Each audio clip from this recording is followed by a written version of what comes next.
Sam Pitroda जी ने जो है इनहेरिटेंस टैक्स की बात की, जो हम लोगों की जमा पूंजी है, जब हम अपने लोग पूरा बचाते हैं अपने फैमिली के लिए, जब हम उसको अपने आने वाली जनरेशन को देंगे तो उस पर भी टैक्स लगेगा और ये टैक्स बहुत बड़ा टैक्स हो सकता है।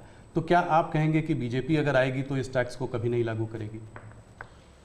भारतीय जनता पार्टी क्या करेगी, हमारे मैनिफेस्टो में साफ हमने लिख करके लाए हुए।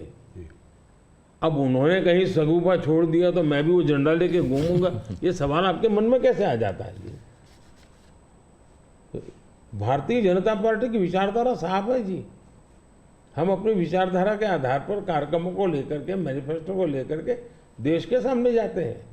कृपा करके ऐसे महाशयों के विचारों को हम पर मत थोपिए भाई। मोदी जी, राहुल गांधी ने एक बात और कही है, वो कहते हैं कि जब वो सरकार अगर उनकी आएगी तो वो एक नेशनल एक्सरे कराएंगे। इसी से जुड़ा सवाल है, इसीलिए मैं पूछना चाह रहा हूँ, एक नेशनल एक्सरे कराएंगे।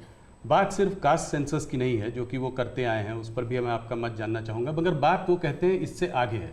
बात कास्ट की नहीं, बात जस्टिस की है। और वो कहते हैं कि हम जो है एक सोशियो इकोनॉमिक सर्वे लाएंगे, एक इंस्टीट्यूशनल सर्वे लाएंगे और उसमें देखेंगे कि किसके पास किस जाति और किस उस वर्ग के पास क्या है, कितना धन है, कितनी इंस्टीट्यूशंस में भागीदारी है, और उसके बेसिस पर हम इस पूरे सिस्टम को रीडिस्ट्रीब्यूट करेंगे। इसको आप कैसे देखते हैं? सबसे पहले तो इस देश में जो लोग अपने आप को राजनीति के एक्सपर्ट मानते हैं,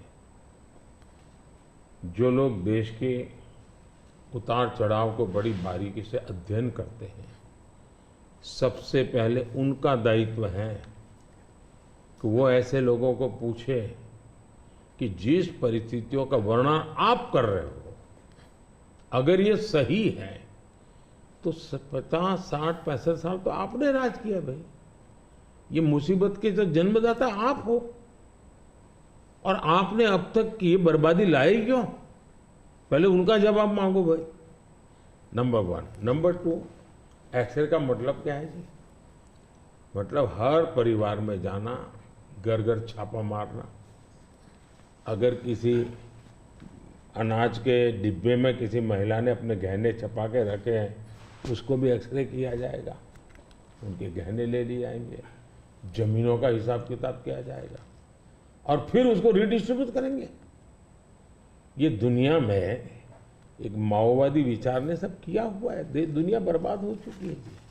ये पूरी तरह अर्बन नक्सल उस सोच का सीधा सीधा प्रकटीकरण है और इसलिए मैनिफेस्टो आने के 10 दिन तक बाद भी ये जो जमात आए दिन लिखापट्टी करती है ना, वो चुप रही, उनके प्रोटेक्शन में चुप रही है।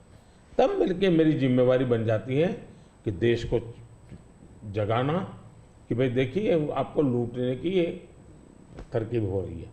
और दूसरा पार्ट है, डॉक्टर मनमोहन सिंह जी वगैरह उन्होंने हर बार कहा है कि भाई जो भी संपत्ति होगी इस पर पहला अधिकार किसका होगा।